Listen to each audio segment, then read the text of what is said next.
It was supposed to be another endless night of boardrooms and numbers, but something tugged at Alexander Drake's heart that evening.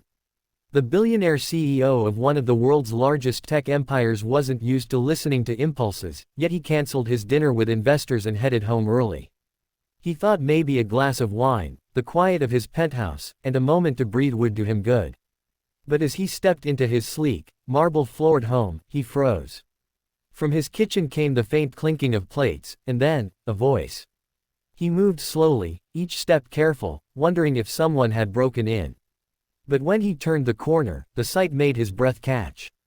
There, under the glow of the kitchen lights, stood the night janitor from his office building, Maria. Her uniform was faded, her hands trembling as she held a bowl of soup.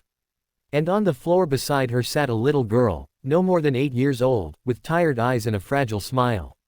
For a long moment, nobody spoke. Maria's face went pale, tears rushing to her eyes as if she had been caught committing the worst crime.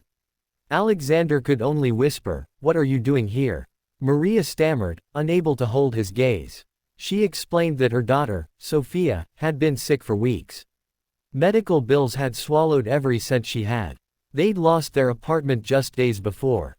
With no one to turn to, Maria had hidden in the CEO's unused guest quarters after cleaning his office, sneaking food from the kitchen to keep her daughter alive.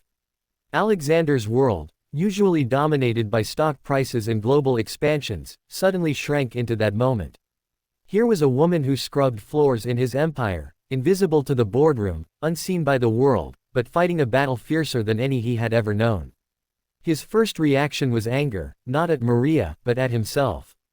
How could someone who worked for him live in such desperation while he had more wealth than he could spend in 100 lifetimes? Sophia coughed, a sound too heavy for a child.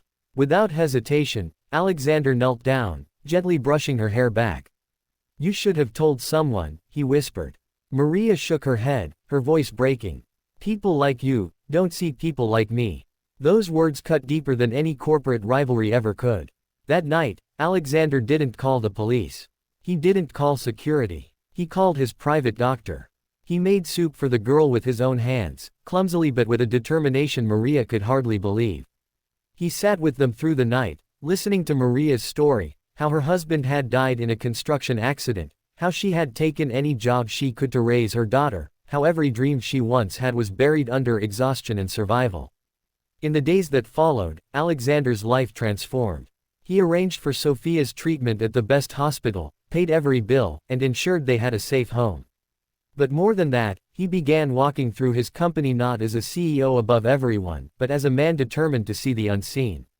He talked to his janitors, his cafeteria workers, his drivers. He asked their names, their stories. Slowly, his empire changed, not just in profit, but in heart. Maria, once invisible, was offered a position she never imagined, working in the community outreach program Alexander started in her honor. She became the bridge between his company and the struggling families who needed help.